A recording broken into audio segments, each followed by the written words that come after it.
modern arm of this organization was exposed in what came to be known as the Iran-Contra scandal. Essentially, black operations were not only caught dealing arms illegally and supporting South American dictators, but also smuggling drugs into the United States. Iran-Contra was really the merging of two different programs. The first one was support for the Contras, who were, let's face it, a force of terrorists in Nicaragua trying to overthrow the Sandinista government. They were being secretly supported by the CIA, and at the bottom of the whole thing was drugs.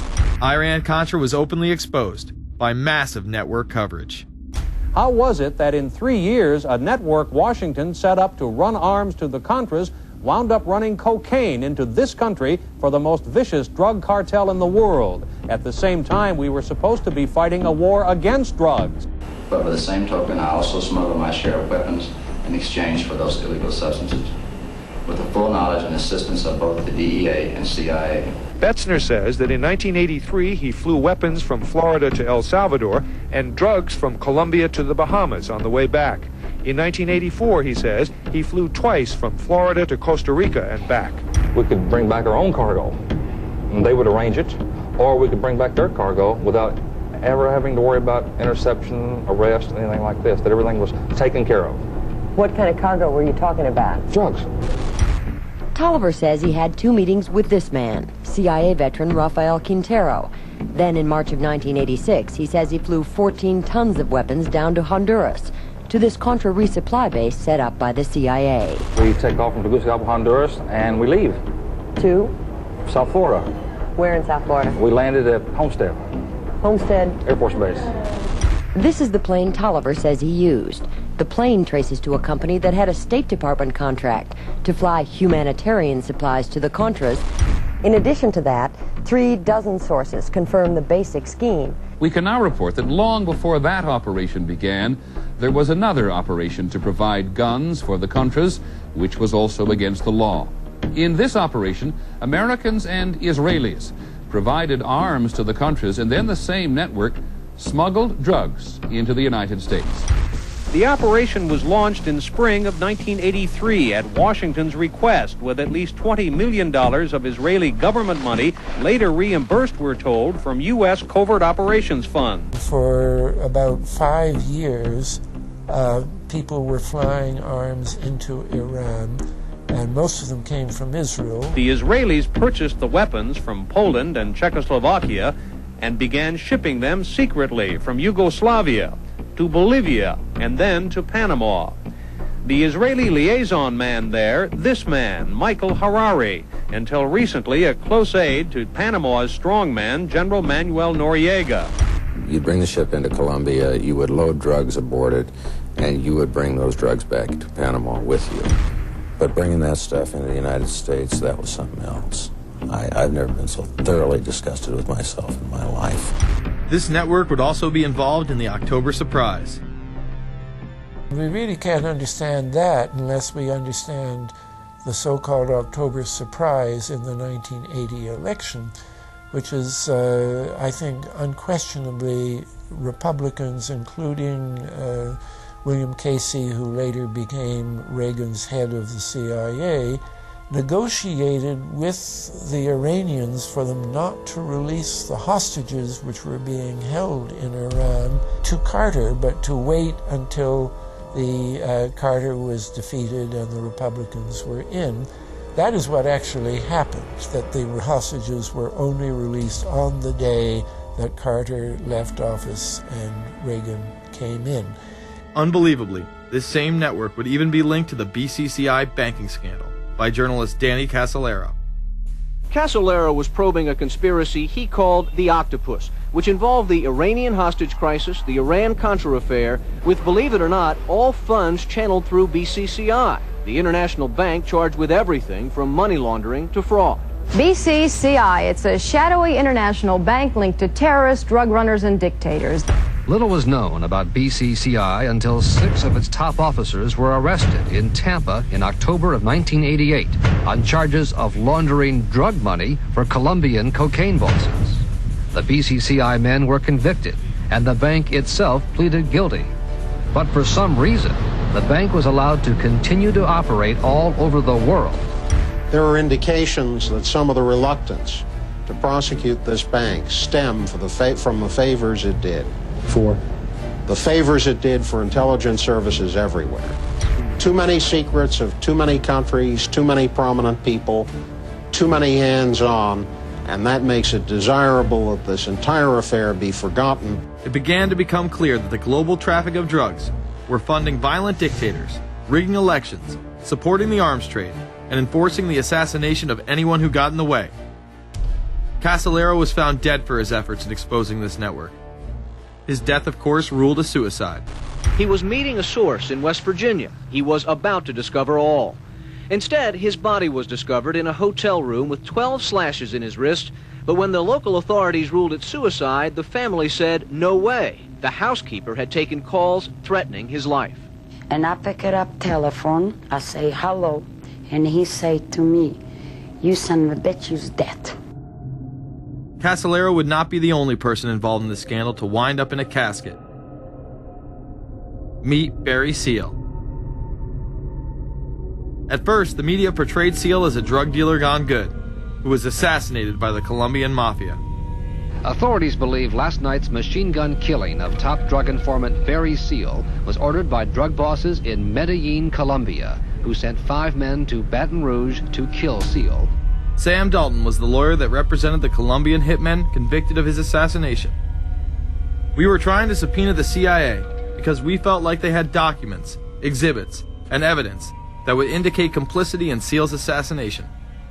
When they were able to gain access of Barry Seal's trunk the night of the murder, the personal phone number of none other than George H.W. Bush was present.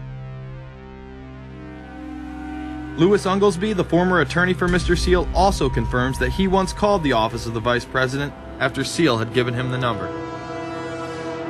You see, the Black Ops drug smuggling operation had not yet been exposed, and intelligence couldn't take any chances. It was later revealed that Seal was involved in smuggling cocaine into Mena, Arkansas, while Bill Clinton sat as governor.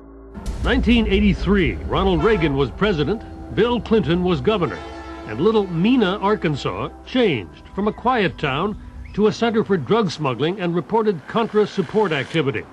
In the middle of it all, this man, admitted dope smuggler Barry Seal. Arkansas State Trooper Russell Welch investigated Seal's organization. Each trip would have 250 to 350 pounds of cocaine. According to the London Telegraph, Arkansas State Trooper Larry Patterson testified under oath that he and his officers discussed repeatedly in Clinton's presence the large quantities of drugs being flown into Mena Airport, large quantities of money, large quantities of guns. Hot Springs police officers would also record Roger Clinton, Bill's brother, during a cocaine transaction stating, "Gotta get some for my brother. He's got a nose like a vacuum cleaner." There was also a large amount of money laundering going on in Mena. Former IRS agent William Duncan traced some of Seal's drug profits laundered through Mena banks. We had direct testimony from people who were involved in the money laundering operation. We had testimony from people at banks who observed the transactions. What happened when you tried to make this case before a grand jury? I was never asked to present the evidence to a grand jury, ever. This very same network used BCCI to fund the Afghani rebels. The deputy director of the CIA, Richard Kerr, said late today that the CIA did use the Bank of Credit and Commerce International, BCCI, to support CIA activities overseas. Most people still believe that the Soviets had maliciously invaded Afghanistan in order to spread their communist agenda. The Al-Qaeda was essentially a kind of a byproduct of Brzezinski's campaign to embarrass the Soviet Union in Afghanistan. They weren't in Afghanistan at that time. Brzezinski boasted later that he was responsible for drawing them into Afghanistan. And he did this extraordinary interview with Le Nouvel Observateur in France, and they said, but aren't you worried that you've created this whole new force of Al-Qaeda? And he said, oh, what's more important, a few crazed Islamists or the fall of the Berlin Wall? And they said, but you know, is there no danger? Aren't they dangerous? And he said, nonsense. He said all this in 1998. So I knew Brzezinski and at McGill University. We were students together and took very small classes together. And in some ways he's bright, and in some ways he's kind of nuts. And he had the kind of nuttiness that made him attractive to the Rockefellers. Bin Laden and his network were actually funded by BCCI through U.S. covert operations. Well, the reason I bring it up, if you've ever heard any of our call-in shows, you know that we have people that think about the conspiracy theories of people like you. You would be a poster child for these people because you have served on the board of the Council on Foreign Relations. You helped start the Trilateral Commission, and you've been to the Bilderberger Group. Are people too close in this world, people in business, too close to the governments? Well, you know, there is such a thing as insidious influence.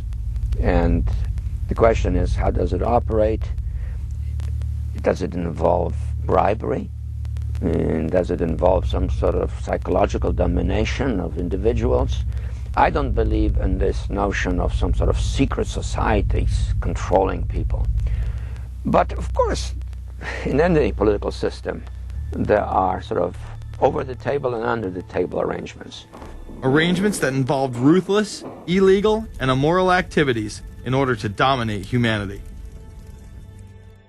Despite all of the evidence that has just been presented, this network would fall down the memory hole, even though 14 convictions were made in the Iran-Contra scandal.